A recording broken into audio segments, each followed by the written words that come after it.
Saudi Arabia has denounced a Senate resolutions to end a military-aid for a Riyadh-led war in Yemen and to blame the country, its crown prince, for the murder of journalist Jamal Khashoggi. The Saudi Foreign Ministry described the move as interference based on untrue allegations.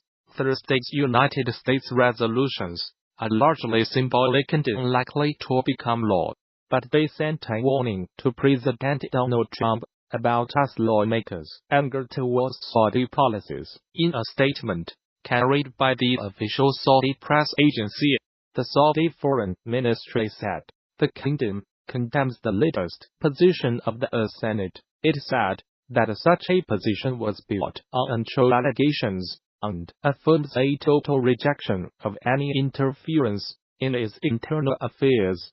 The US has so far not publicly responded to the Saudi statement. Thursday's vote was the first time any chamber of US Congress had agreed to pull United States forces from a military conflict under the 1973 War Powers Act. Some of President Trump's fellow Republicans defied him to pass the measure with Democrats by subtract 41. The non-binding resolution called upon Mr. Trump to remove all American forces engaging in hostilities in Yemen, except for those combating Islamist extremists. The Senate then unanimously passed a resolution blaming Saudi Crown Prince Mohammed bin Salman for Washington Post reporter Jamal Khashoggi's murder in October, and insisting that the kingdom hold accountable those responsible. The US chose to cease refueling Saudi warplanes last month, and Thursday's resolution, if it were ultimately passed into law, would prohibit that practice from resuming. President Trump has vowed to veto the measures, and they are unlikely at present to pass the House of Representatives, which on Wednesday blocked a vote on the matter. But independent Senator Bernie Sanders, who co-sponsored the measures, said he expected the resolutions to succeed once Democrats formally take over control of the House in January.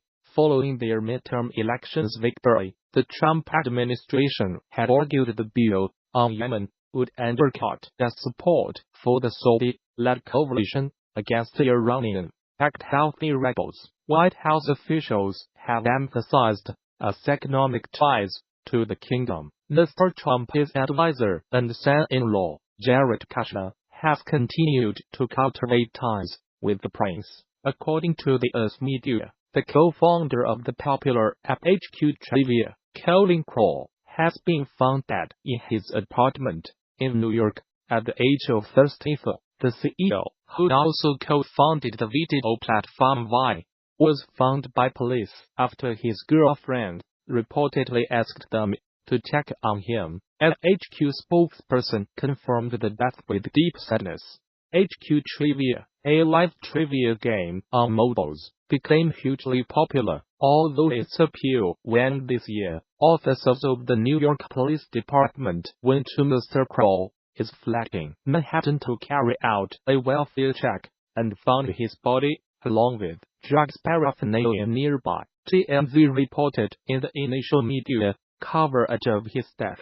The HQ statement read, "We learned today of the passing of our friend and founder, Colin Kroll, and it is with deep sadness that we say goodbye. Our thoughts go out to his family, friends, and loved ones during this incredibly difficult time." The company confirmed Mr. Kroll his age after police had initially said 35. Mr. Kroll's father, Alan, told the New York Times he had so much talent and had accomplished so much at such a young age. It truly is a waste. Mr. Kroll co-founded HQ Trivia with Rus Yusupov.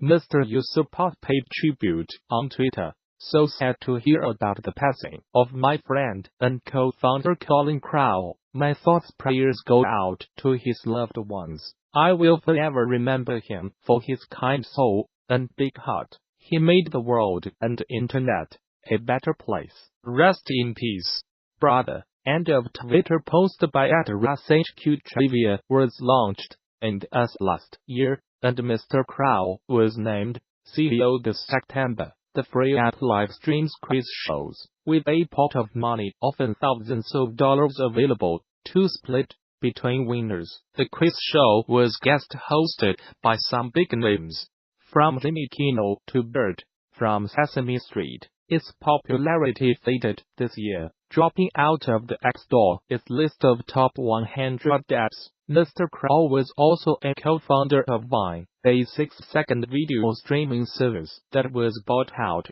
by Twitter in 2012 for $30 M24 米.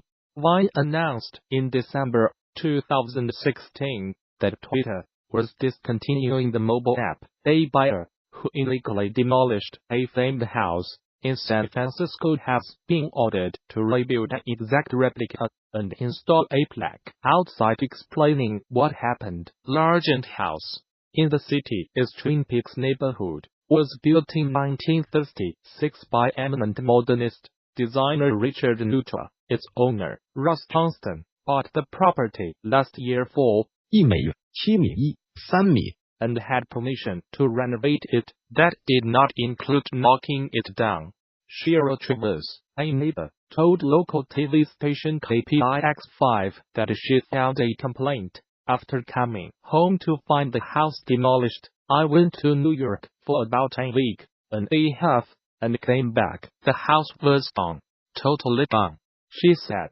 Mr. Johnston told the San Francisco Planning Commission he had bought the property as a family home that would enable my family of 6 to move back to San Francisco, and had been stuck in limbo for over a year.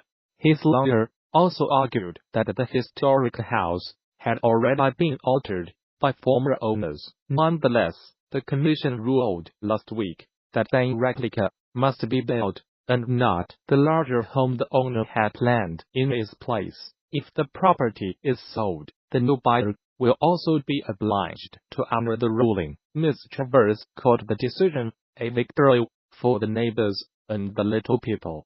Before it was filed, Largent House was a 2-story white building with an indoor swimming pool, and one of just 5 homes Neutra designed in San Francisco. SF Curb profiled it in 2010, writing, "We know nothing about Mr. Mrs. MS. Largent, but this was radical stuff in the middle of the Great Depression." Planning Commissioner Dennis Richards said he hoped the story would prove a cautionary tale. If a developer has even a thought of demolishing a house illegally, I'd like them to go up to 49 Hopkins and take a look at the plaque, because this is what is going to happen in the future, he said. A Brazilian faith healer accused of sexually abusing more than 300 women has handed himself into police. Local media report. Joel Teixeira de Faria, known as Son of God,